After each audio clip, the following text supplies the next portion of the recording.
Ken Goldberg, Chairman of the Board of Commissioners of the Housing Authority. And we're just here to chat, give you some updates on what's been going on construction-wise. But I do have some new statistics, so I'm going to, I know everybody's tired, but I'm gonna ask you a question. They just came out, HUD just came out with 2026 fair market rents. So what do you think the average fair market rent is for Rocky Hill for a one-bedroom? 1,800. 21?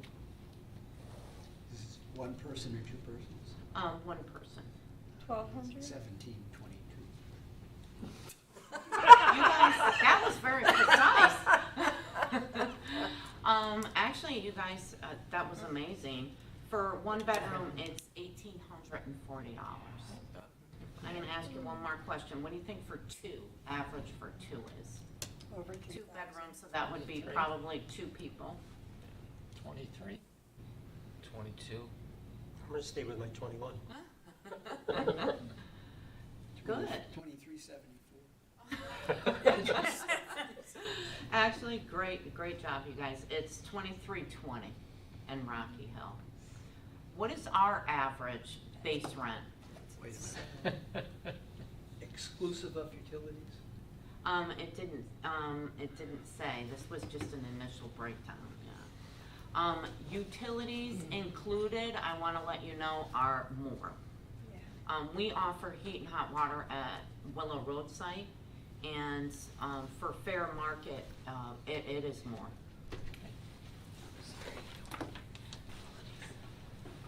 Do you offer heat and hot water at the school street site also? No. They built that 10 years later, Okay. and Kenny might be able to tell you a little bit more, but it is, we have Connecticut Natural Gas for heat and hot water down on Willow, and we have all electric up on School Street. Wow. And I think Kenny was aboard when they designed that, right? Yeah, well, we didn't want, we were against all electric. The state overruled us, and the buildings went up, and now the people are paying additional costs for the electric, although they're getting some reimbursement from the state. It was not the smartest move. Yeah, they're able to apply for energy assistance up there, and they get a good amount, between $600 and $800 off their bill. They have the option to use baseboard heat, or we got another grant about, I want to say, 10 years ago, where we put Mitsubishi split units, which is heat and AC in all the units. We put 2 units per, 2 splits per unit, and they're Energy Star, so they save money using that. Those are heat pumps versus electric resistance heat? Yes, they have the option of using either both, either baseboard heat or Mitsubishi's. But one's the Mitsubishi's cheaper to operate? Yeah, they're all Energy So Star, what yep. would be the positives for using the electric resistance heat? Old school. Some people don't want to use the Mitsubishi splits. They want to use their old school baseboard heat because they feel more comfortable. Okay. We have a lot of people that have been living there for 20, 30 years. As you know, our waiting list is close to 100 people right now. We just closed it as of August 1st, depending on when we purge it, which is coming up probably in October. That means we send out letters to everybody, see if they still want to stay on, if they could afford it. We sent out initial letters when we increased the base rent, and a lot of them still want to stay on. They have to, get co-signed, or they have to get notarized letters from their landlord saying they have at least spent $650 a month for the prior year on their current rent.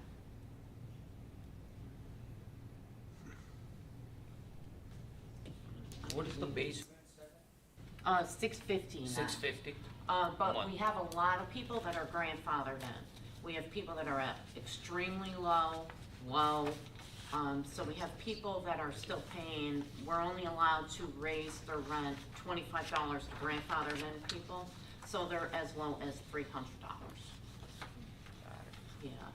So they probably pay more electric bill than they pay for rent. You know what, you're absolutely right. I do have Eversource coming down to speak to them, I have them doing audits to see what they can offer us. We're always getting energy conservation programs where they give out, all kinds of different things, new shower heads and anything to save energy. So the tenants that have a long duration, the initial documentation created for this housing doesn't require that they set income on an annual basis?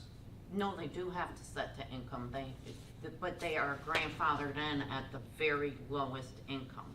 We go up to 80% area median, Yeah. so we have some people paying their, $1,100.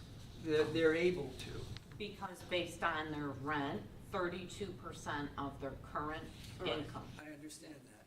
But the people who are paying you $300 currently, what were they paying 10 years ago? When I started 15 years ago, it's my anniversary this year, so they were paying as low as $80 a month. So presumably there are people who are not employed or have no assets. Yes, you're correct. We have people that move in that are couples, we have people that get pensions, we have people at the lowest income that unfortunately were not able to put their credits in or never worked and have been on SSI for many, many years. And this is from a 30 or 40-year-old HUD document that says these are the restrictions on increasing rent? Yes. We're not overseen by HUD, we're overseen by CHAFA. Okay, JAFA, but Yeah. JAFA oversees different government entities. They're acting for the federal government Well, sometimes. no, originally was Department of Housing. When we built the Willow Road and School Street project, it was under the State Department of Housing. Then all of a sudden, CHAFA came in and they eliminated the State Department of Housing. CHAFA came in and was running the operation, and now the State Department of Housing is back again. So there's two sets of rules that we're governed on, especially on this grant that we have. We have one grant from the State Department of Housing and one grant from CFHA. In any likelihood, no one's ever going to replace this low level of payment for housing in Rocky Hill probably ever again. Well, back when the Willow Road project, and I'm going back 48 years, 49, I go back 47 years. And when the complex was built, there was a need, when it originally came out, for elderly housing. And if I remember correctly, when we finally built the place and the people moved in, I think the rents were $80 and $100. And then over inflation, the rates have gone up. When we built the School Street project, it was the same thing, but I think at that point, rents were around $200, $250. But if someone today is in the lowest level of HUD, Well, which is like, $650. Right now, the but ruling is that's what, $650. 25% of the. Right. It's very low, yeah. It's probably even lower than that, yeah. And those would be the, project-based voucher, HUD, the federal housing authorities. The federal housing authorities, you can get in at paying $200 or $300 because they get compensated through project-based vouchers that they are able to receive. But you have no. No. But I've been trying to get project-based vouchers. We have been trying to get it for many, many years But now. will you accept a voucher that they can take anywhere? We can accept Section 8 vouchers and work directly with the vendor where they obtained it from. Which is good for us because that's where the area median comes in. Average area median for one bedroom, because we have all one bedrooms. The bigger apartments are probably 50 square feet more, they consider that doubles where a couple could live. It's a little bit bigger and it's by town and state guidelines for square footage. Yes, we could accept it, and say the person could only afford $90, say they're only getting $800 or $900, I'm just throwing that out. If the person could afford $90 and they had a Section 8 voucher, HUD would give us and compensate us up to the $1,840, that's the AMI for 2026. We would love that. And so these X number of units that you have, when they turn over, is generally when somebody passes away, and then you can offer it to that waiting list of 100, and theoretically double or triple your money on those particular units. Is that basically what happens? Well, it would, the lowest it would start for the new persons entering after January of 2025 would be $650. So, 300, so it would be, 150% maybe. But as you guys know, times are changing, it's getting more difficult for sustainability, give you an example, the MDC bill, the water bill, for 2 complexes is close to $3,000 a month. Our property insurance, we have had no claims, and I know when I mention the word insurance, everybody's like cringing. We have had 0 claims in 5 years. And we try to take care of it in-house though, we try to pay what we can, and try to take care of it in-house. Went up to over $45,000 for 2, and that's per year. So, we have to, for sustainability, we had to increase slowly the base rents. I was gonna say, how does it work? But still, I mean, Maintenance and everything. $650 compared to $1,840 is still pretty much of a bargain, I think, anyways. Living in Rocky Hill and having all the amenities that the town offers too.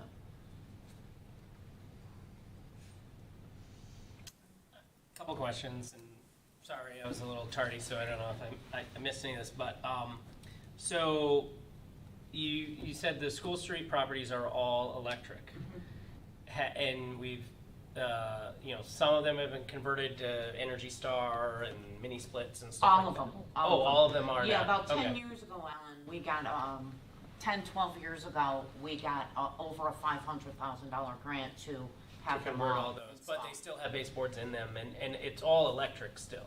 Right? Absolutely, yes. So have we looked into, is there the possibility of putting a big solar bank on them? Yeah. That covers everybody or anything like that? Yep, we looked into it, and we have Eversource and some representatives coming out from different companies. We have a meeting with them in September too. I know it's complicated when you're turning whole complexes into solar, when they're individually metered and all of that stuff, but, okay, so that's good. And to clarify, you said generally people pay $650 to $1,100? Yes. 1,100 being like the max, Yes. based on income Based on- guidelines and stuff like that, Yes. right? Yeah. But if somebody has Section 8, so they have a voucher for a 1-bedroom place, and maybe they have the income to pay for a portion of that, but Section 8 will still make up the difference to pay the other $700, $800, even if everybody else only pays a maximum of $1,100?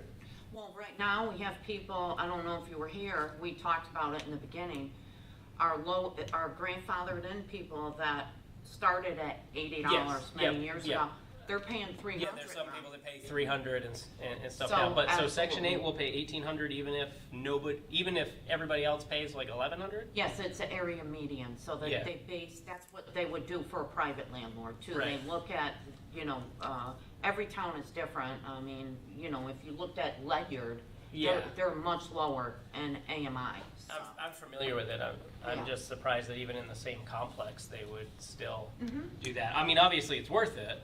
It's worth it Um, for us, and we it- benefit. Yeah. Which benefits the people that live there. And so, and just to clarify, so basically everything's budget neutral, but it doesn't account for any type of capital expenditure stuff. No. You know, so it's just, I'm sure there's some regular maintenance things built into The the budget. overall budget, but as far as if people are paying $300 or $650 or something like that, there's not an extra amount for Contingency. any improvements over time, which is what has led us to now where we're getting grants to update everything, because if it was a privately owned place where people were making a profit, you would have also money set aside to do those type of things, right? We are mandated by the state, by CHAFA, from, I think it went up, I'm gonna say between $800 and $1,000. We have to try to put in our budget, which we do every year, per unit, Okay. for maintenance. Okay, good. And Okay. then in our budget, we put money aside for painting, snow removal's a big one. The things you've got to pay for. Yes, That- so we rely on the grants, and that's Yeah. why we're so diligent about getting them all the time, because if we didn't have the grants, Yeah. the apartments would decompensate. And, Dave can attest to that, we've only, we're in full-blown construction now with all the renovations, and Yeah. I think the first day, we've had, we've been prepping and group voicemails and community meetings and preparing this for years now. Yeah. And a lot of people, some people still, they're having a hard time with the construction, as far as, it's their daily disruptive. living. Yeah, You it's know what I mean? disruptive. Yeah, it really is, it really is. Well, But we keep telling them, without the construction, you will not have a place to live. So, yeah. it's gonna be worth it in the end, and we're very excited to see the Yeah, end well, results. thanks for all the effort that you've put particularly it seems like in the last few years, to really get these grants over the finish line, and potentially the future stuff too. Yeah, Kenny can attest to this, I think by far, it used to just be the CDBG grant of $2 million. They actually raised it, so if we go for another one for School Street, maybe in a couple of years, it's $2.5 million, the average is $2 million, and that's the federal funds. And recently, the state got involved, and that's where, more of the diligence had to come in play, and more of the hard work and the long hours had to come, because they, require a lot more than we had to do in the past. But we got an amazing team of architects and engineers and the Board of Commissioners, so we're very blessed.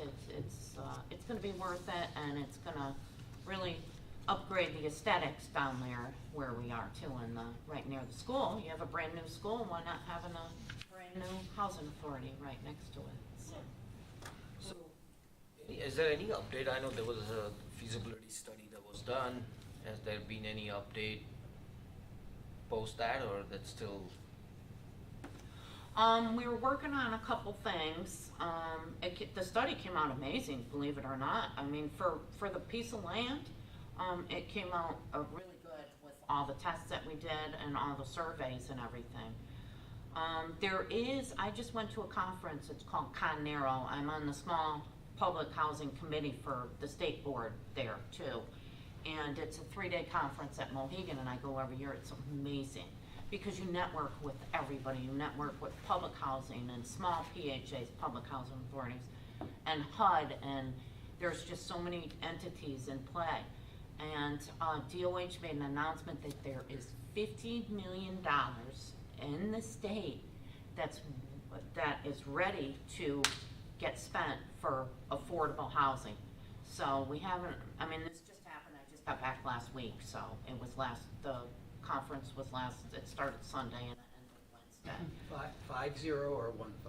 50 or 15? 50 million, to build affordable housing, and when we're looking into different avenues, they have, of course, the low income tax credit, the general contractors, but, at this point, there's no plans moving forward, but it doesn't mean it won't move forward.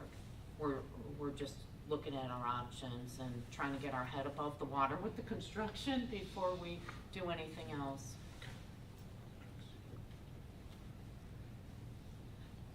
And as Kim denoted, we talked about it prior to the meeting, the board had voted to, if we're gonna build anything right behind the buildings with the older adult and disabled, that, we would keep it older adult over the age of 62, or people on disability, and veterans, to build that close in proximity to, the other units.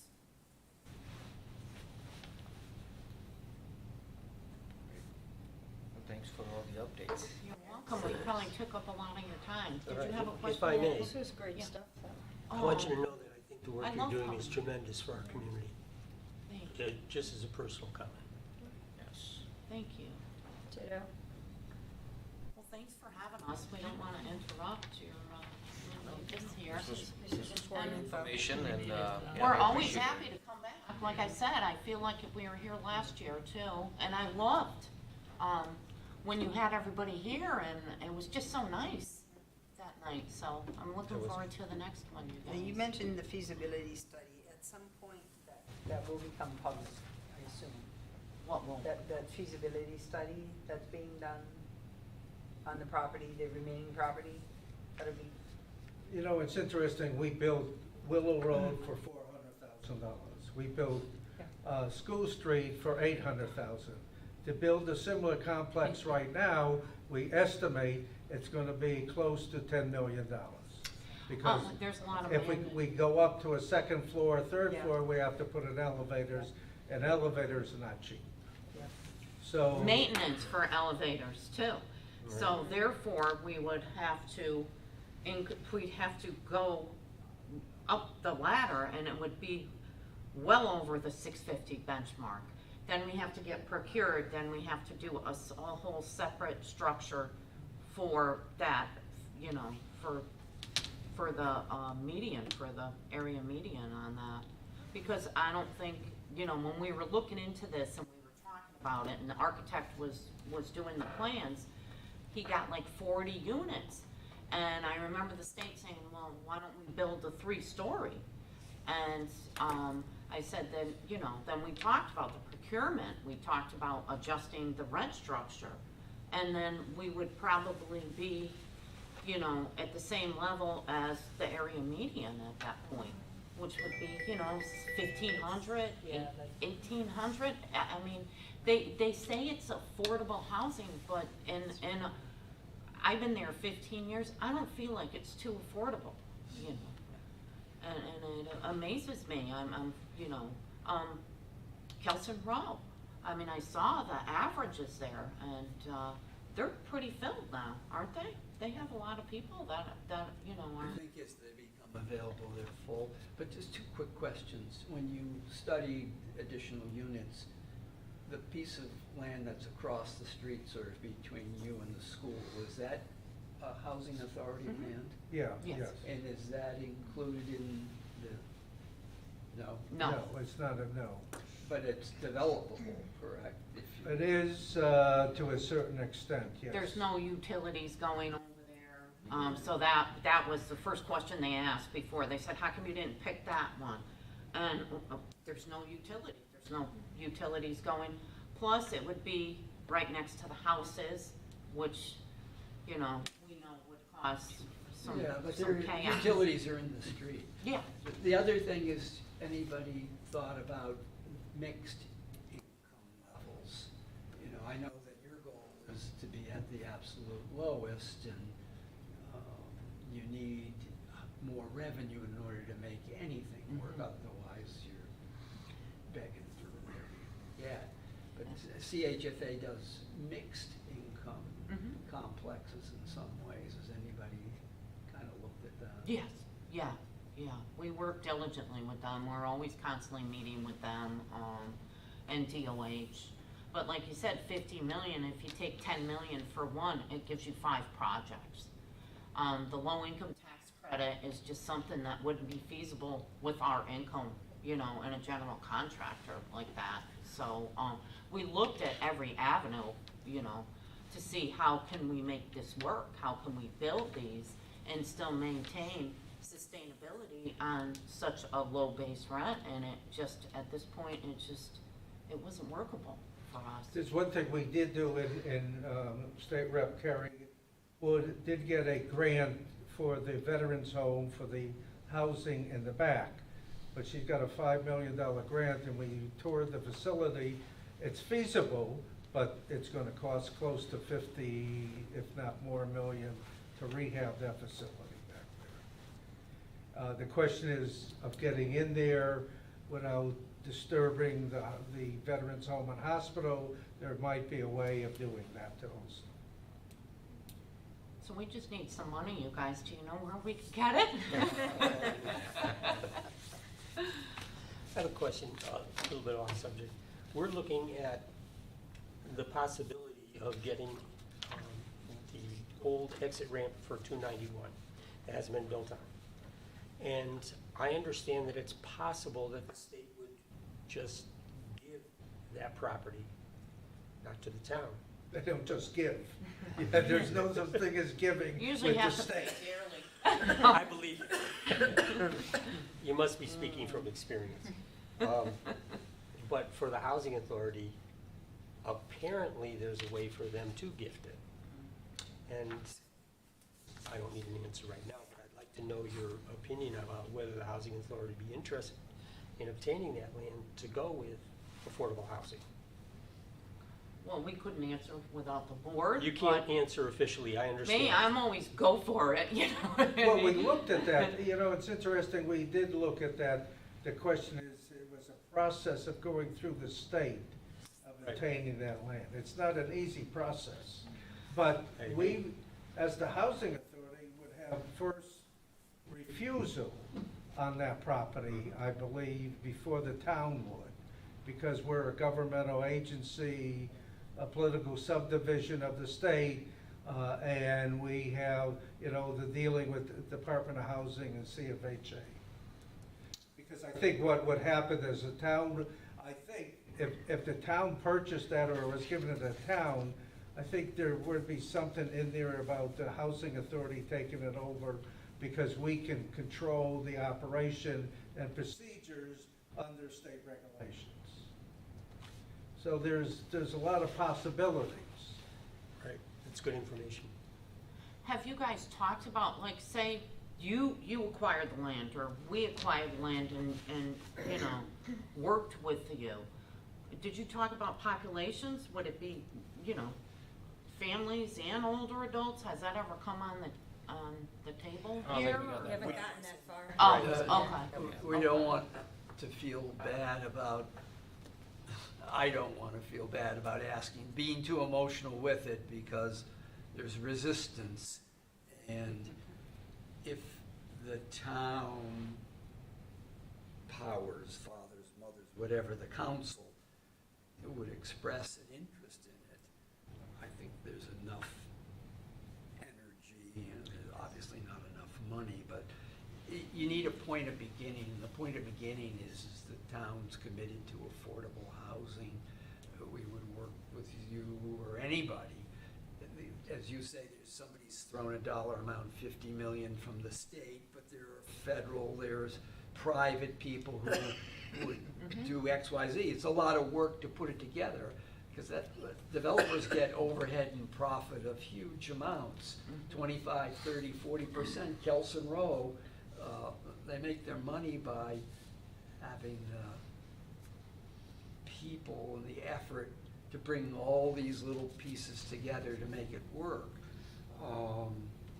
So it's possible, but if the first response from someone, even the people who run our town, then it's not gonna go anywhere. Because there are other things for people to do with their time and money. And it has to be something that everybody wants to do. I personally am at the point where, what's the point of coming here if the people who appointed us won't do anything.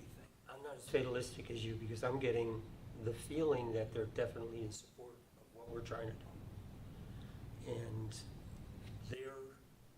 the information that we give them is critical at this point to get them going in whatever direction we recommend. It may be, but I used to work with CHFA for 35 years. And I worked with large developers in the Boston area. And generally, housing authorities work with the same people over and over again because they understand what the process is. It's complicated. And sometimes people will come to CHFA and say, well, I'd like to be able to be one of your clients.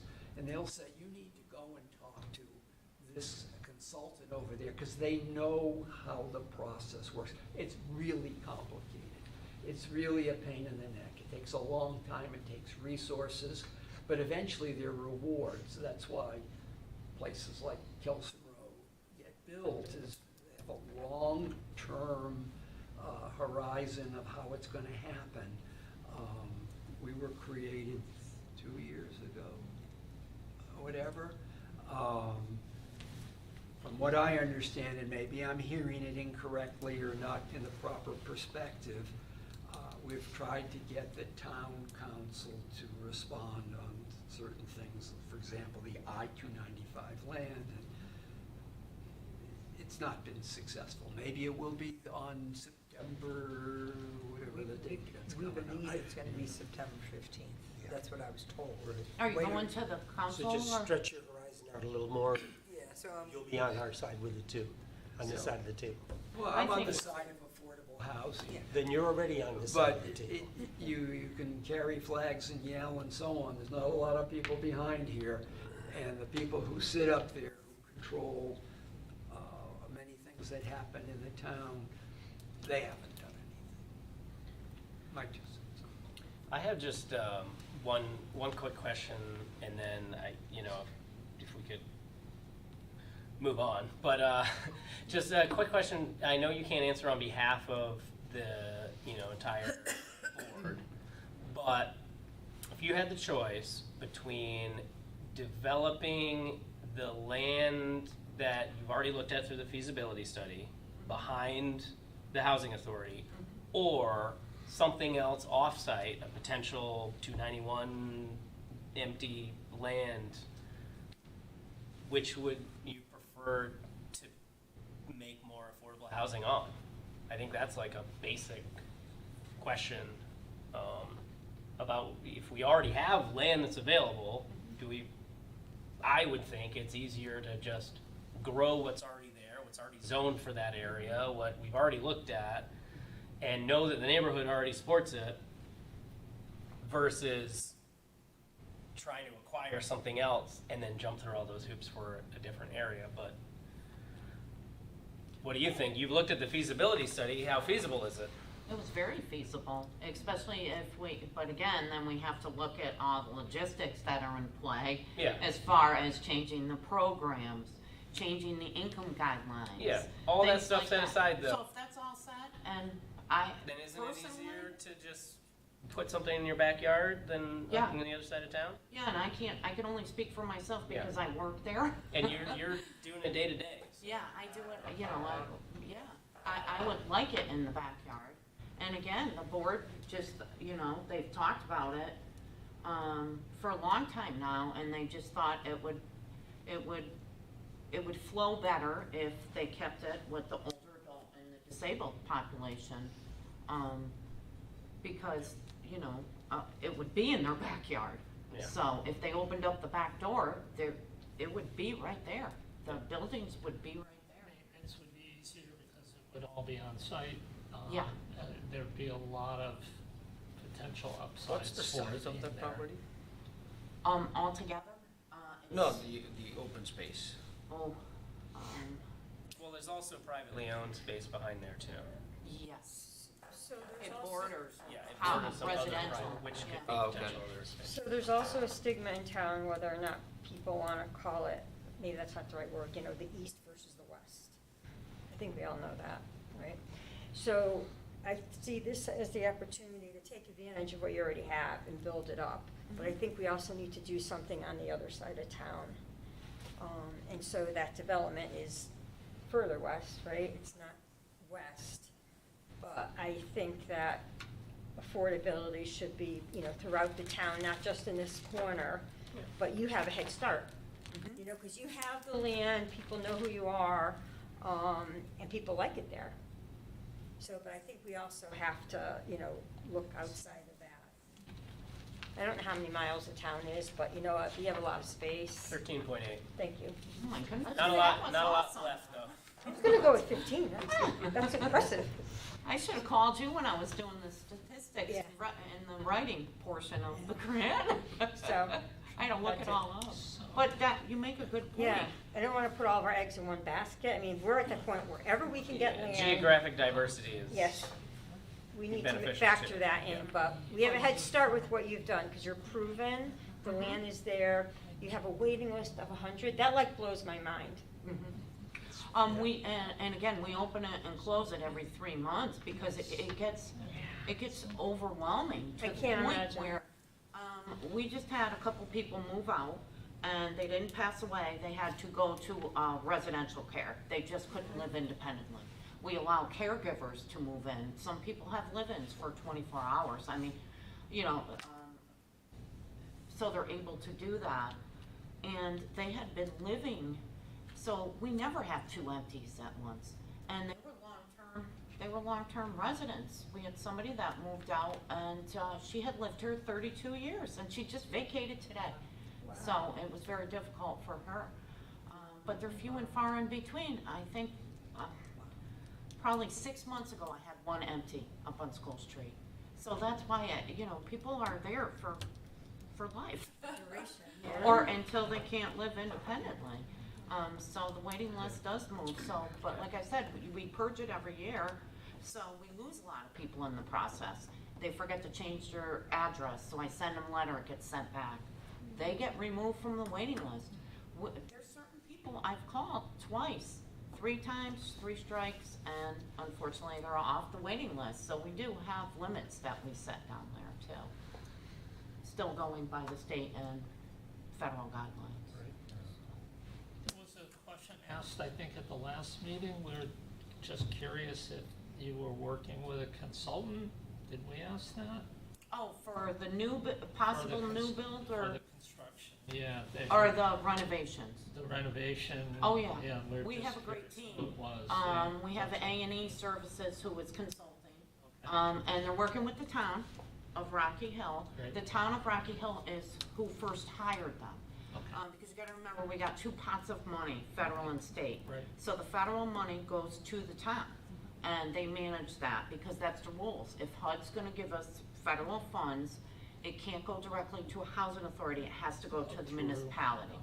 So the town retained the consultant, and then Okay. we also, we jumped aboard and did dual, because we're like, 2 million, that's not gonna get us anything. Yeah. You know what I mean? Nowadays, it's not. So we needed to get more money, and that's where we went to the state for the 3.2 million. Great. Okay, and what was It the does- name of the consultant? A&E Services, Peter Testa owns, he's out of Cheshire. Oh, I thought you were talking about architectural and engineering, but that's A&E is what it is. And then, we have AEPMI, for architectural and, engineering. Thank you. Thanks. Thank you Well, guys for Susan, having thank me. you so much for Thank coming. you, I hope and we're not gonna make you stay give late. us We information, love but- coming here yeah. and talking. You'll be back. Tough time, you gotta move Yeah. on. Please don't forget Very to. eye-opening. Thank you again. Thank you. Yeah. And you guys know, you can always call too. I might not get back to you right away because I have 100 phone Yeah. calls. Kim, I'll call right Yeah, back. you I call stalk back all the Kim a time. lot too You when call. I need something. And I can get monthly Yeah, thank updates. Thank you. Yeah, Thank thanks you. you guys. So look out the window. Keep I have doing- another thing under You guys, public if I can say it, And don't give up. Don't give up because you guys are sitting around the table and anything is possible. Yeah, you never know. I like your attitude. I want to ask a question under public to Tanvi, who mentioned that there was a Habitat for Humanity group being formed at the high school, and I was wondering what the status was. Yeah, so we because of it was the end of the school year, we kind of put a pause on that for last school year. But we're gonna try to get some restore dates, like get the campus chapter up and running. But so far we're yet to like actually make a meeting and like put that into action. Okay. But we plan to. Because there are resources at the town, maybe you want to reach out to the town as far as, you know, the building department or whatever to get things going, or maybe possibly internships with, you know, it's just an idea. Possibly internships with facilities department, with tools and whatever, I don't, you know, it's just trying to think outside the box a little bit. Do you know But, who I would contact for that? yeah, I'll. Kim's who you contact. Oh. Yeah, I'll Looks good put on you- calendar. I'll You put need to some- contact the town. Yeah, I'll put you in touch with some people. It's just that, it was so exciting when you ran in at that meeting and announced that I wanted to make sure I asked you about it, to Yeah. make sure that keeps going. It looks good on college applications. That's really awesome. Thank you. All right, moving on. Everybody had a chance to review the meetings from Probably not. last month, Probably not. So, 7th of August.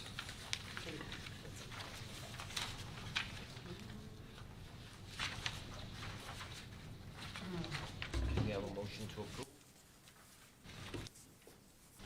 make a motion to approve August 7th. All in agreement? Aye. Charles? I'm going to abstain, I just got them. I'm not saying there's anything wrong, but I didn't see them available online. No, life didn't work out that way. Okay, so I wish it did. But even things would have been a lot smoother for a lot of folks if it didn't work out that way.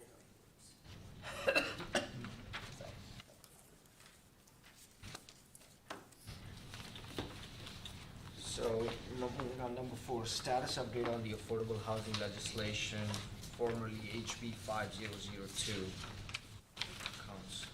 Yeah, Council. Yeah, there will be a special legislative session concerning the, a modified proposal on HB 5002, which the governor had vetoed. And there was something that our town manager had given me from COST, it's called, Connecticut Council of Small Towns. And it's looking at more of a regional housing plan concept. And he wanted some feedback from me on this. So I basically did a quick review of what is here and did a plus and minus based upon a quick cursory overview of what I have here. Basically taking that state legislation and putting it into a regional housing plan where the towns would no longer be doing an affordable housing plan, but the COGS, Capital Region Council of Governments, and all the various council of governments would be doing a housing plan at a 10-year cycle. They would be consistent with regional plans and local plans of conservation and development. And they're talking about 4 different components about regional housing needs assessment, inventory of vacant and undeveloped or underdeveloped land, possibly using conversion of commercial buildings to housing.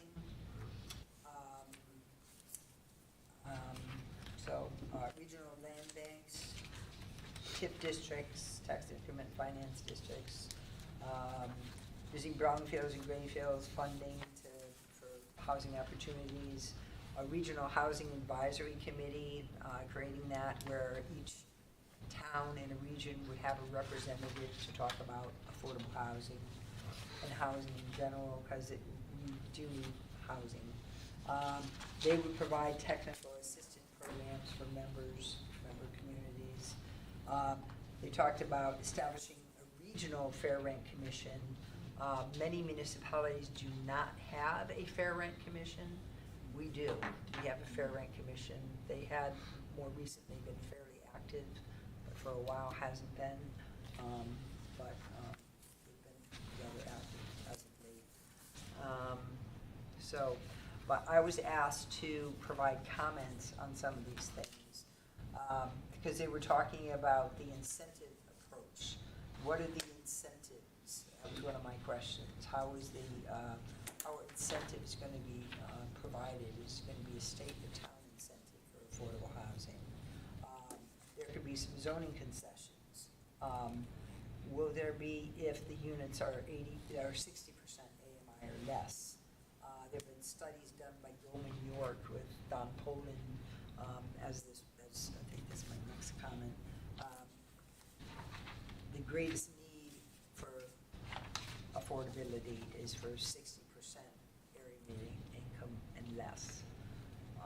Developers seem to not mind so much if they're doing 80% AMI, but when you ask for less, they seem to squawk at that. And obviously, we have to provide some sort of density bonuses or some sort of incentives, which we'll get into later on. But that's one of my comments. Where's the state funding coming from as far as grant references go? What works for the towns in one region may not work for other towns in the region. And I know in talking to our town manager, we were saying, well, we all have our unique identity, and we want to kind of maintain our unique identity. Is this going to kind of put a quash on some of that? Do that. It does state in the document here that the regional affordable housing plan will be similar to the regional hazard mitigation plan, which I've been involved with, which there's a regional plan, and then each town has their own appendix at the back, which kind of ties it to Rocky Hill in its uniqueness, and talks about, we would talk about our own unique needs with respect to affordable housing. I don't have a problem with that. I kind of like that. What's the need in the region, and how do we what's our unique needs? Kim, the regional hazard mitigation plan.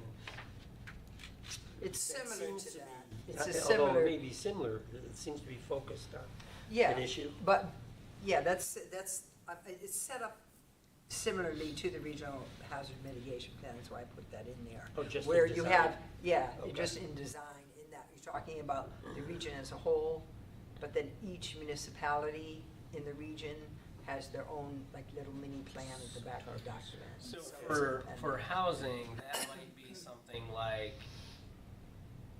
one community might have a lot more students.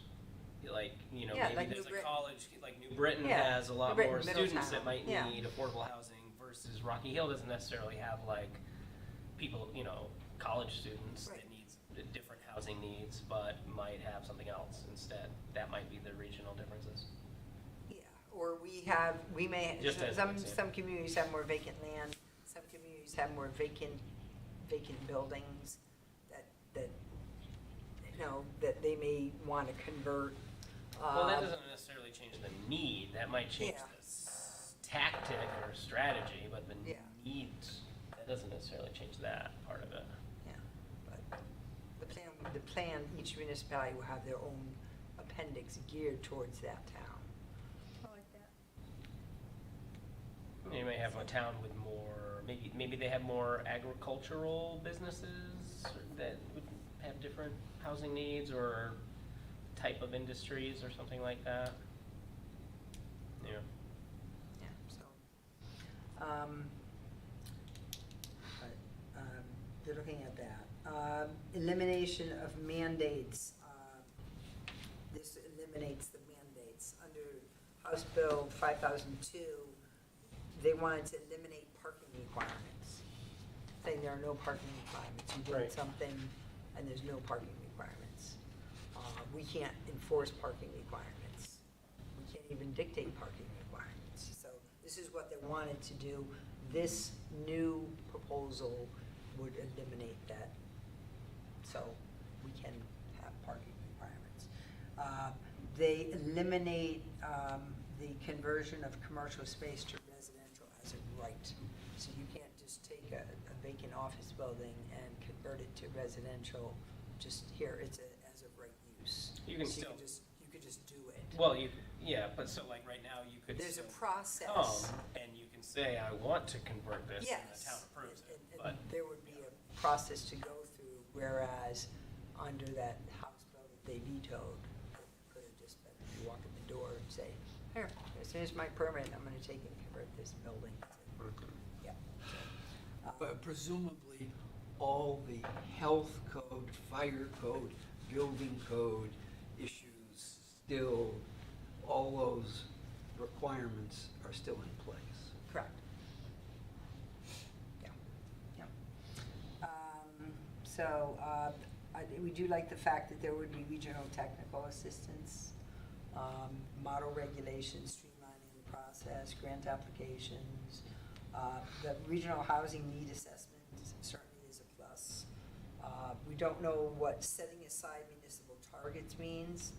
Are they doing away with that 10%, that magic 10% number that every town has to have 10% of the units affordable? Are they doing away with that? What does this word target mean? I don't know. We question that. And not all properties that are vacant or undeveloped are appropriate for housing.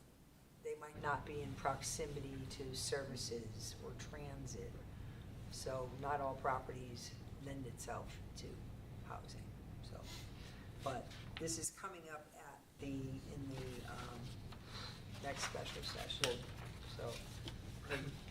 Near the bottom, you say regional technical assistance with actionable strategies such as model regulations, streamlining process. Is that bill mandating that for the towns across Connecticut? This is legislation, they're talking about Right. providing The bill. technical assistance. Technical assistance, but not mandates. So what I'm thinking is, when the state gets together and they approve their specific code, are they gonna wave a magic wand and say, that's it, Rocky Hill and all the towns have to do this? Is that what this bill would, No, this is with respect to technical assistance, we can ask the regional, Capital Region Council of Governments for technical assistance. okay, And but not a mandate, okay. Thank you for the clarification. I had to ask that, you know. we don't have to worry about the Fair Rent Commission unless the town wants to join a regional Fair Rent Commission. Right now, we have one. One of the things that the unhoused population, they're talking about more programs and funding for the unhoused population. And we do have a homeless population in town. There is a need for shelter, sanitation facilities for these folks. So, regional approach, the town council, I don't know if you've seen on the YouTube channel or if you've been to council meetings, but there've been a few meetings where they've talked about shared services. They're talking about, the town council is currently talking about at least investigating shared services between, and it ranges obviously between departments, between town side and Board of Ed side, because for some reason, I'm of the opinion that the town and the Board of Ed are one, we're one team, one town. That's just me. That's just Kim Ritchie talking. But they're talking about shared services between the town and Board of Ed side of the budget. They're talking about possibly shared services between the town of Rocky Hill and another community or other communities, whether it be personnel or equipment or programs, and talking on a regional level. We already have shared services in our health district. That's a great example of a shared services that we've done for years now. We do that with the fire department too, right? Well, this mutual aid. Yeah, um, because, but you know, you mutual see aid. there's a fire somewhere, and then it says the town wants to thank these other towns for backing them up. Yeah, that's through mutual aid agreements. Yeah, okay, I didn't know that term. Yeah, they have Okay. that, typically emergency services. Okay. But we don't share fire trucks. No, I mean, they may back up, like Yeah, Rocky you Hill see a Fire will lot. go to Newington if they're Yeah, fighting you a see fire that a over lot, there. and then- Rocky Hill will respond to Newington calls for Right. a time period, yeah, and vice versa. So, yeah, but, that's something that this kind of It's different. thing kind of ties into the Thank you. whole regional approach. So I don't know, we don't know where this is going. The legislation is coming up sometime September, October, that this will be discussed at the state level. Yeah. The last word I got is it'll be the third week of September. Now, Oh, okay. that's as good as, air on this table. We'll find out. No. Okay, I don't know. All right. I don't know either. That's just what I've My last 2 cents on it, it looks like a shift of management of the issue, addressing the issue from a municipality level to a regional level, which then, I mean, CROG, in my understanding, in the past few years, that staff is much diminished from what it used to be. So there'll need to be funding source to create the staff to do all these rainbow things. And then there'll have to be taxation at the local level to fund it. In my opinion, you lose local control. I don't know. I don't know how well thought out it is, but it doesn't look that well It's thought from, out. well, that's just follow it through, Council of Small Towns, Connecticut, Council of Small Towns. We got this from CCM, so there's pluses and minuses. in my Yeah, opinion, on this whole Connecticut thing. is not a government of, county government, unlike, say, Massachusetts, where there are Oh, different, yeah. stronger levels. It just, it needs the creation of something that doesn't exist. Well, that's what it reminded me of. I went to grad school in Indiana, and everything was county government, so I'm used to it there, but this is more like what you're talking about, Moving on, discussion of the former I-291 property for town council meeting. Tom, you wanna give them? Sure. I spoke at the town council meeting, the last town council meeting. Basically, I just told them that what we had discussed here. And I wasn't as glib or fluid as I would have liked to have been. However, they are going to put it on their agenda for the future. And I believe you said it was the 15th? That's what I'm told, but our town manager is out till the end of the week, so I will touch base with him and know. That's what he had indicated to me. September Um, 15th? That's what he indicated to me, so I'll let you know. At the last meeting, it was under public, and under public, there's no engagement, there's no back and forth. So it was just like introduce a subject matter and then go sit down. Right. So, because that's how it was done. So if this comes up on their agenda, say on September 15th, is it something that they're gonna be looking for information from us? Exactly. Probably. Okay. And we'll be able to interact with them, answer their questions. And when we answer a question, as you probably know, we can then introduce other aspects of it in our answer. Did not know that. And I had, So when would we find out next week if? Hopefully I can find out by the end of this week. Okay. When our town manager comes back. I didn't know. The agenda should be out Friday, right? Or, Not this no, Friday. yeah, it would be the Not next, this like, Friday, the 12th or whatever. Yeah, yeah. That's not enough time. So, Assuming that it is on the agenda for the 15th, we would all be welcome to appear and speak.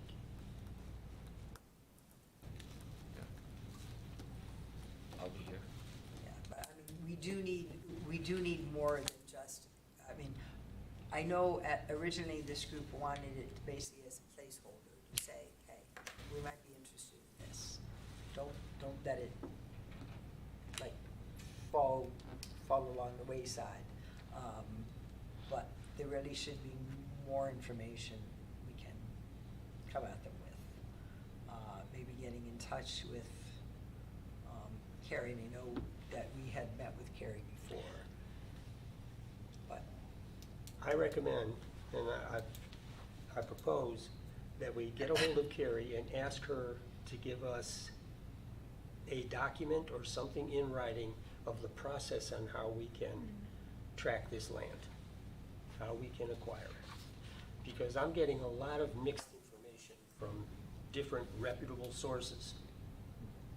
And I don't want to just ping pong around a The room. last time I spoke with her about it, she said the town needs to say that they're interested, yeah. and that's what gets the ball rolling from there. The We're town sh- needs to say that they're interested. Right. And then, the next thing is we put a value on it, and then the town has the option to buy it at that value. Who's the we put the value? No, the state gets it appraised, I believe. And then that's the that's the value.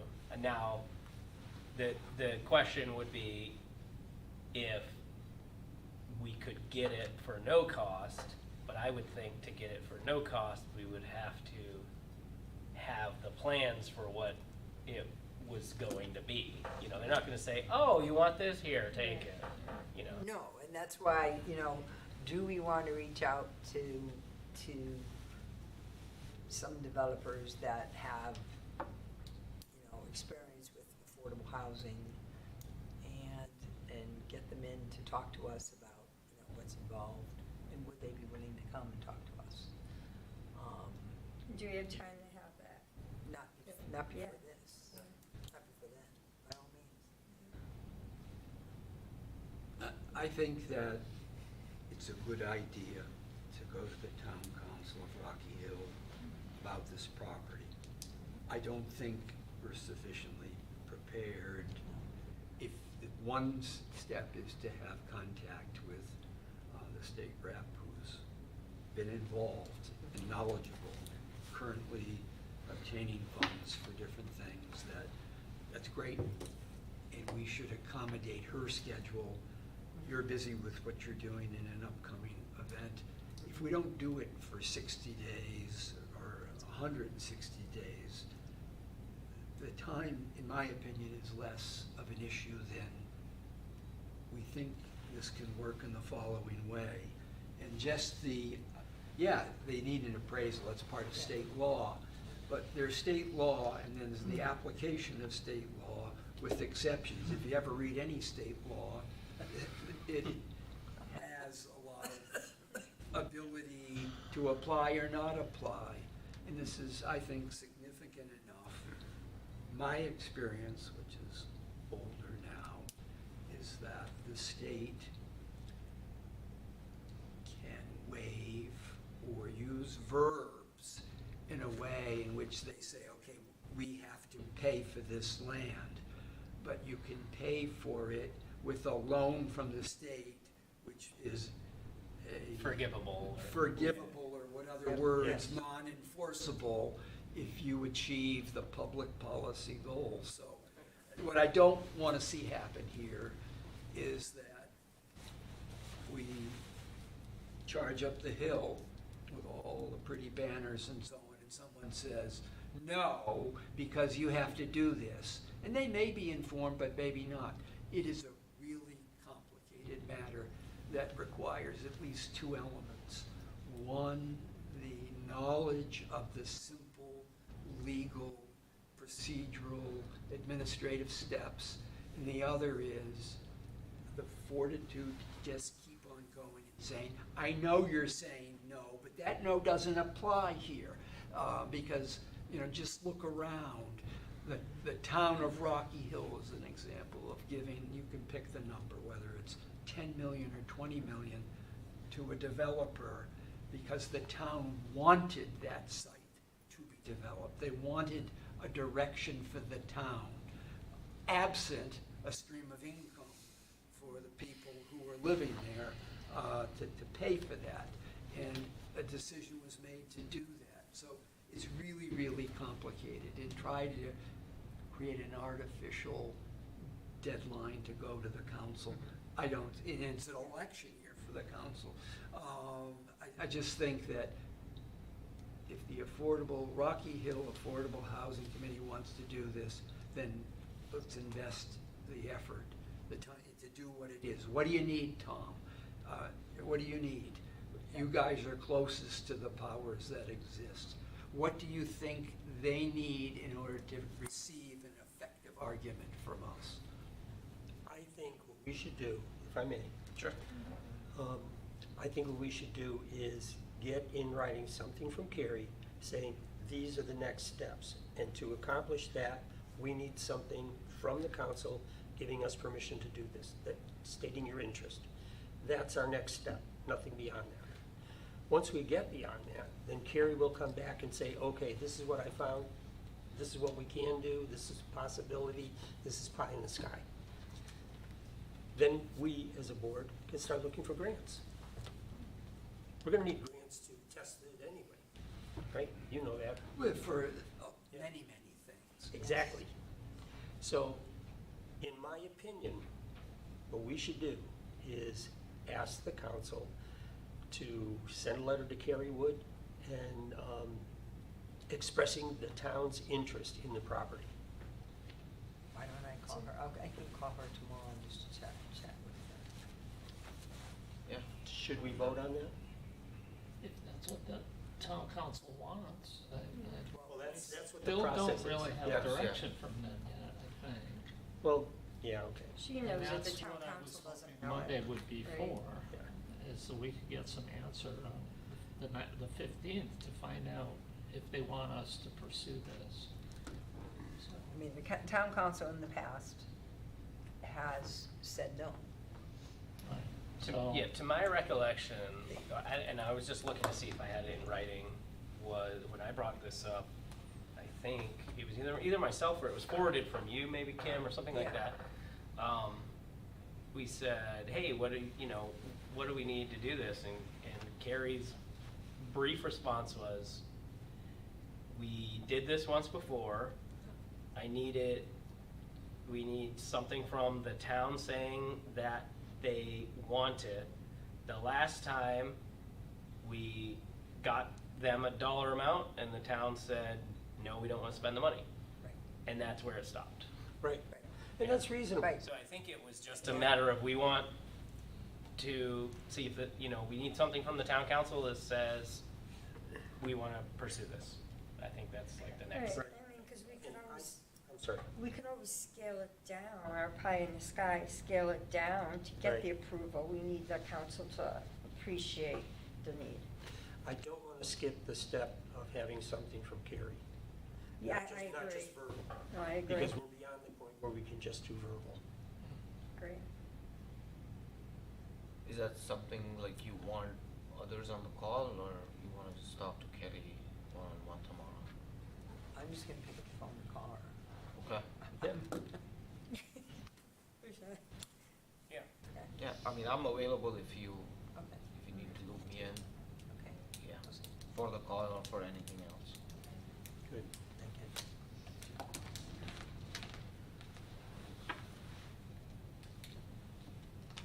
Discussion of regulations, suggestion to further encourage affordable housing in compliance with the 2025 Operation and Development, with consideration of possible state housing legislation. I tried to relook at this before the meeting and the link didn't work. We had the link in a prior communication and I wanted to take another look at the plan before this POCD. meeting. Yeah, and the link didn't work. I don't know. It's in? No, Okay, it's good to know. yeah. I went into the email that Lynn had sent. It had a link in Okay. there.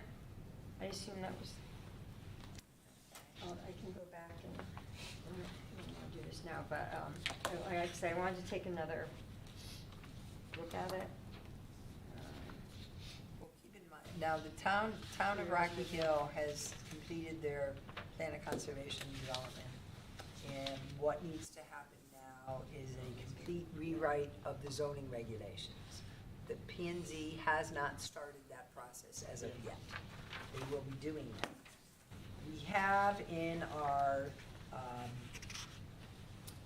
affordable housing plan, we have a few things that, all my tabs here.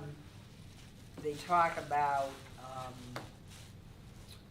strategies in our affordable housing plan to increase deed-restricted housing, and they do that through incentives, looking at incentives to increase affordable housing.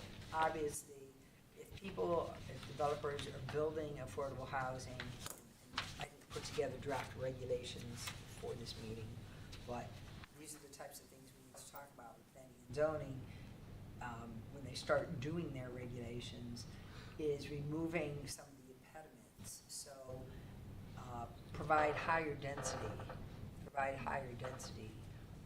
That way, people, yes, they can get more market rate units, but we can get more affordable units also. And we need to look at actually dictating to people that you must give us X amount or percentage of 80% AMI, X percentage of 60% AMI, X percentage of 40%, because the greatest need appears to be the 60% AMI and lower. Modifying, well, that's what it just says, higher density. What about tax abatements? Will that even fly with tax abatements if you do affordable housing? That's something we should investigate. But that's something that's more of a council level, not a zoning enforcement or zoning level. Something to do with the housing authority. It was nice of Sue and Ken to appear this evening, because one of the things I wanted to get to talk to about, and I will talk to her offline, is about housing authority, and I know, were looking at, in the past, more family units. And she told us this evening that they're talking about age-restricted, people with disabilities, and veterans, so that may be off the table. I don't know. And just in that regard, age restricted we understand, but people with disabilities can have families, but the units down there are 450 square feet, maybe 600, two-bedroom, and if someone has 3 children, it doesn't work. That's not gonna work. Because I know someone who qualified income-wise, but he had 4 children. Yeah, It and that didn't work. wouldn't work. No, that wouldn't work. But that's something that's needed. That's something that so should be investigated.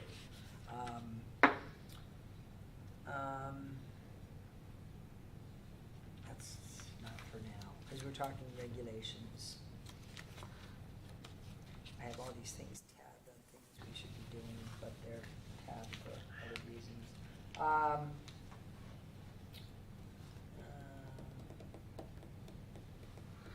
Talking about creating middle housing in residential and commercial areas, especially along Solstein Highway.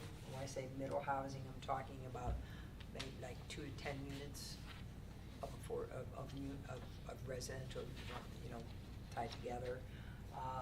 And along Solstein Highway, we're talking about mixed uses, a commercial use with residential. We met with someone today concerning a property on Solstein Highway where someone does want to come in and do a commercial space with some apartments, some of which would be affordable. Is that like Puritan? Because I noticed, looks like they're doing stuff in that area. It's not. That's Yeah. not the property, but. But it looks any like of the property. something's going on. That's all the MDC stuff. Is that all it is? Yeah, but I think they're gonna be taking. But is this maintaining But that. that would be a good is that mixed use. redeveloping an existing property? Or, That may be, or, That may be. building a new thing? that may be. I can't say Well, until it there's an doesn't- application. I mean, But, money that needs to be redeveloped, so it's That's not like correct. You can't really narrow it down. That's correct. No, that's good. But the idea of housing along Sawdust Highway mixed in with a mixed-use development, make it more walkable. So that's one of the things we want to actually treat in a regulation and have an affordable housing component tied into that. So yes, you want to do housing, you can do that, but part of it's going to be affordable. It's gonna be in there and has to be in regulation. They're talking about, in the POCD, obviously, smaller units, adapted for handicap accessibility. Also, one of the considerations were possibly smaller lots. I know in the past, the town planning and zoning, and I don't know if you were on planning and zoning at the time, you might have been, Charlie, when we had an R15 zone. Yeah. One of the things that they're talking about is maybe either creating a smaller lot size or doing away with, and we had an outcry, and I have a feeling we still would. Just as, to waste a minute, the Don't waste history a of Rocky Hill was that 40 years ago, it had developed with a lot of apartments, which were then in the late 80s, mid-80s, converted to condominiums. And then there was, because the amount of multifamily in Rocky Hill exceeded most towns in Krog, like 57 towns in Krog, there was a moratorium on the development of, I think the word might have been apartments, in Rocky Hill for 25 years until something on Brook Street, they threatened that they would make some horrible thing. Whatever adjectives they used, they said, oh, you'll have poor people living there. And they got it approved, and then they put up a sign, luxury apartments, then very next day. And in that period of time, the west end of town had not yet been fully developed, and they said, we need large lots. We need 40,000 and 80,000 square foot lots, in which they did. So as you're talking here about the Silestein and the middle housing, I'm not sure the term, the concentration of housing units on the eastern side of Rocky Hill. Rocky Hill actually has 3 census tracts, if you know what those are. And the census tract that encompasses the Silestein and a few blocks west of it has lower income, greater density, and so on. Someone here earlier said, well, you need to put some affordable housing on the other side of town.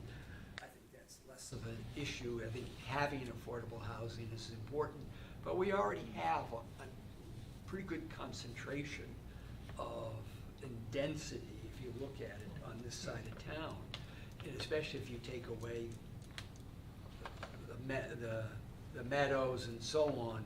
And if you look at the Silestein, pretty much from Weathersfield property line to Cromwell, they're very high density.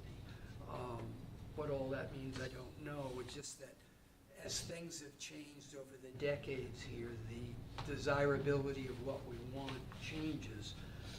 And I personally, a lot of the things that you were looking in here where, someone at a regional basis will say, you can convert a commercial building, or you don't have to have parking. Yeah, Um, that bothers me. Things that are not in the building code, health code, and fire code make a difference in the character of a neighborhood, the streetscape of a neighborhood. I'm not saying that this sort of strange view we have of New England will continue, it won't. Everything here in front of us is trying to increase housing opportunities, more housing, cheaper housing, safer housing, more energy efficient housing. And everybody's talking about it, but there's not a whole lot going on. And where it is going on, they've had the benefit of either the town of Rocky Hill on the tax basis. Taxes make a big difference to developers, if that's Kelson Row as an example. The 10% affordable housing and 80% that we get it really doesn't help us very much. It's really not the 60%. Yeah, that we need to, There needs to be something more done. A lot of this is sort of nibbling. there needs to be a regulation that says. The pie in the sky that I have is that the people who right now control the budget and the departments and so on, they need to say we want more affordable housing and really work at it. We're an assistant to whoever runs the town. And if people continue to say, no, we don't want to do it, we want to spend town of Rocky Hill money to create new affordable housing, then we have to understand that. So pushing this issue that through whatever Carrie says she needs, and if the town says no, then maybe we're back to the School Street, trying to do something there. But this has gone on for a long, we just need to get an answer, no. Yes, would be nice. Getting, This would be better. Yeah. getting back to the agenda, if I could just ask, I think this would be helpful for us and also for making recommendations for the POCD to the Planning and Zoning Commission. Can we simply get, in one place, we have the affordable housing plan, can we just simply in one place get a list of things that we could do to make some changes in our zoning regulations that, based on past experience, would open up more opportunities for affordable housing? Like a list of 12 things that we can sit around the table and we can talk about parking mandates, we can talk about lot sizes, we can talk about ADUs, whatever. What is the current regulation? What do we recommend that we tweak that to that might open up people coming in and wanting to do it? I think that's a good thing for the use of our time. Yeah. I mean, we had 3-4 items, right? Right. That We've talked about tiny houses, we've talked about splitting utilities, and, Including Yeah, utilities. there were certain things that went to planning and zoning already. yeah. Mhm. As far as ideas, and I know that Did they- making accessory apartments affordable by statute, making them deed restricted by statute. You can ask for that. Sure. Did they vote on those changes? No. Planning and zoning? No, because they were in the process of doing their POCD, and then they said, well, we update our regulations with. Well, let's add a few more things, and then they can look at 10 items and Yeah.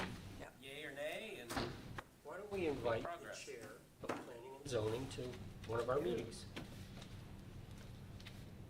yeah, well, And we can come to any of them, tap their brain, and that might be a thing to do. That might not be a bad idea. Yeah.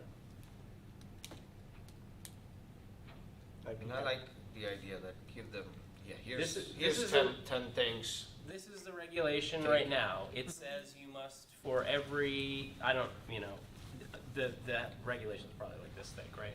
So, right now the regulation says you need to have 1 parking space per bedroom.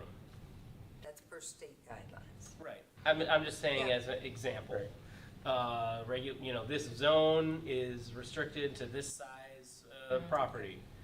Whatever the regulation is now, is this something that we can tweak? What's within our purview to recommend, what's within the purview of planning and zoning to approve? And still staying within state guidelines, and then we can talk about it. Do we recommend that we change this? How do we feel about this? Make the recommendation, and then hopefully planning and zoning won't beat a dead horse and go over it all again. Hopefully they'll just listen to what we've already spent the time on, but then we can make some of those change. I think then also we will feel like we have actually affected a little bit of change in the positive direction. Yeah, I agree with that approach. If we actually make a list, document, let's make it a reality. This is what we're going for. This is the regulation? Sure. This is how we think we can change the language, yay, nay, send it to planning and zoning to put in the POCD and to, It'll be part of, we have to update this document. This is our zoning regs, right? right.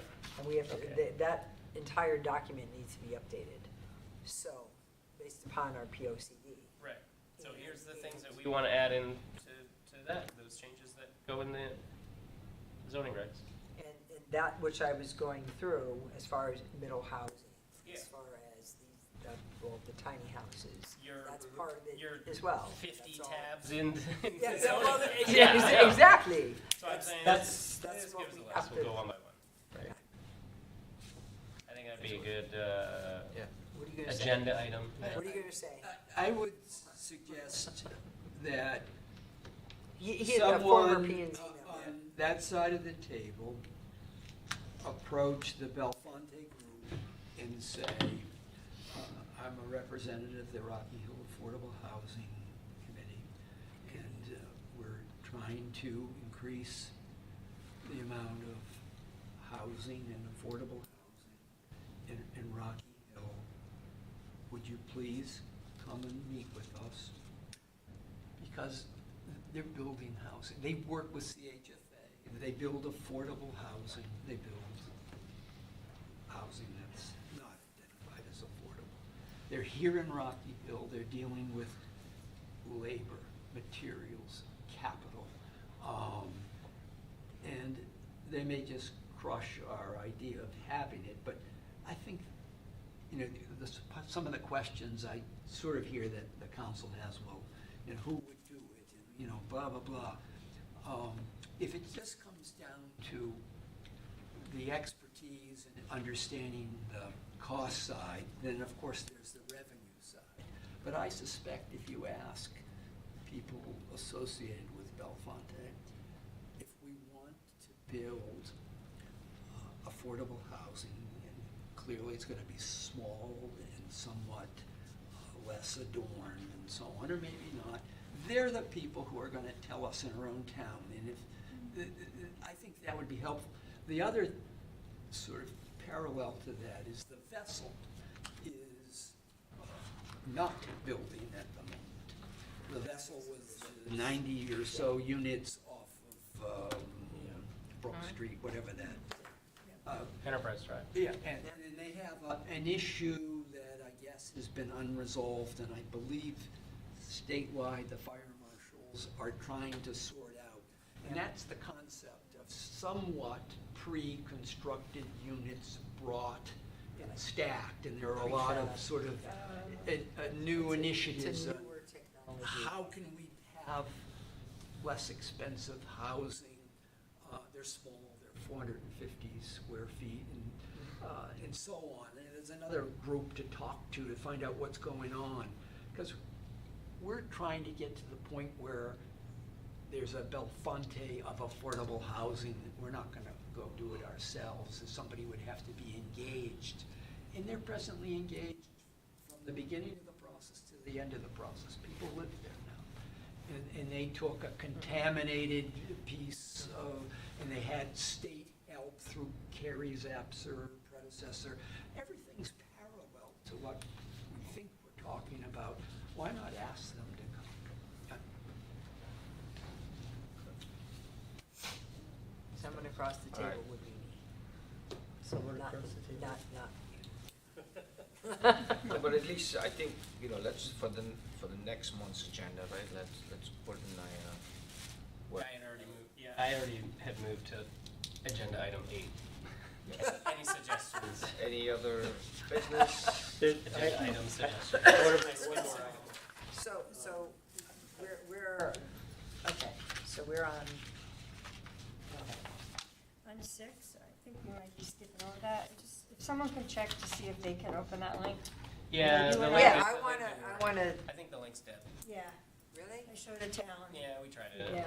Oh, okay, that's a shame, okay, let's figure that out. I've opened it before, but I just started, Yeah, Oh. she was in the right place on the website. Yeah. It just didn't work. Oh, okay. I opened it That's on good. another day, but That's not today good. when I tried to. Thank you for letting us know. Okay. That'll be the first thing to do, okay?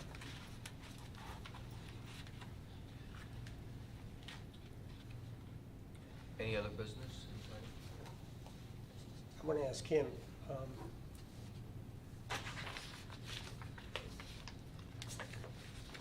about the foundry. Now, that's been proposed and bought, and they filed plans in order to build apartments down there. Yeah, no, and that's store not, them. that's not an affordable development. But And that, if they built it now, would part of it not be affordable? it wasn't proposed that way. It was not proposed that way. But when It that, was approved a while ago, and then during COVID, the state legislature took projects that were approved between a certain time frame and said, okay, you projects between this time frame and that time frame, you now have 19 years to complete your, which is insane, 19 years to complete your improvements. So they're like at 2032 or 2030. That's why the towers are still up? So that was part of phase 1. Phase 1 is That's part my of it, understanding. but it's not an affordable All right, project. so whatever they do wouldn't be affordable. I would think the only place is when they come to ask for a tax abatement, that would be the time. There already is a tax abatement. For whatever they develop there. but when that. 7 first- years. I don't know. But when that first But started, that's- because I remember way back, there was no such thing as an affordable housing like topic. Right.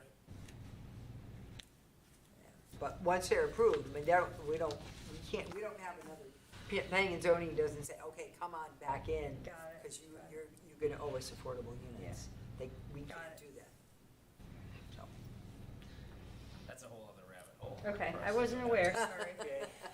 Don't get Charlie started. Okay. Well, I'll just say that, Yeah. as you're aware, the I don't- state rep is obtaining X dollars, I don't know, $500,000 for environmental cleanup, I believe, of the Foundry and of Tulisano Park. And I'm not sure what the conditions are. The state, as a matter of public policy, when they, used to be if you didn't complete a development within this period of time, 5 or 10 years, then you lost that, and so it was an incentive to do it. So throughout the state, there are approvals for housing that's not being developed, which really doesn't help. If you take the approach in economics, okay, the more that's available is the better, even though the price might not all be inexpensive. I don't know, and the town might have the power to say, yeah, you gotta come in for significant changes, because who knows what the plans are, they've changed maybe 5 times over the last few years, that you could say, well, no, now you're subject to the laws that apply to everybody. I don't know, it's a lawyer thing. Well, one of the things in our POCD is to investigate how to take, this is a broader topic, how to take existing developments that are not approved for affordable, and how to investigate the possibility of somehow getting affordable units out of existing developments that do not have affordable designations on them. That's one of the things. Yeah, That's a very interesting. Yeah. When the Foundry Yeah. was approved, it was intended to be condominiums. And there was a tax abatement agreement that was modified at least 2 times. And because the environmental cost went up, it was a long controversy, then the amount of the tax abatement changed downward because the town of Rocky Hill used its own funds to help have it cleaned up so the thing would move forward. It's very complicated, but it doesn't help the town to have it continue to be in the condition that it is. Great. And someone recently said that a deal had been made not to take the towers down. Does that make any sense to you? No. It's embarrassing with all the people that go down to the park and see You should that. see it from the river. Oh. If you've been on the ferry, Oh, yeah. What about Well, those it's even worse. giant pylons that sit in the river right next to the crowd? We wanted Those that to be need- used as a Yeah. pavilion. Okay. And the state extended their permit for 19 years. Is that? 19 years from when it was originally done, so. Might have been 2010. But, I mean, that's a whole other rabbit hole. We're running. We have a lot of revenue. Yeah, Yeah, we're out of control on that one. All right. So, where are we now? So Eight. the agenda item for the next meetings, I think we have a few open items, so it's to be decided. Besides, we can add what Alan had suggested, that can be go on the agenda, but we'll know more about if we end up, going to the town council meeting, talking to Kerry Woods. So we'll come up with an agenda before the next meeting.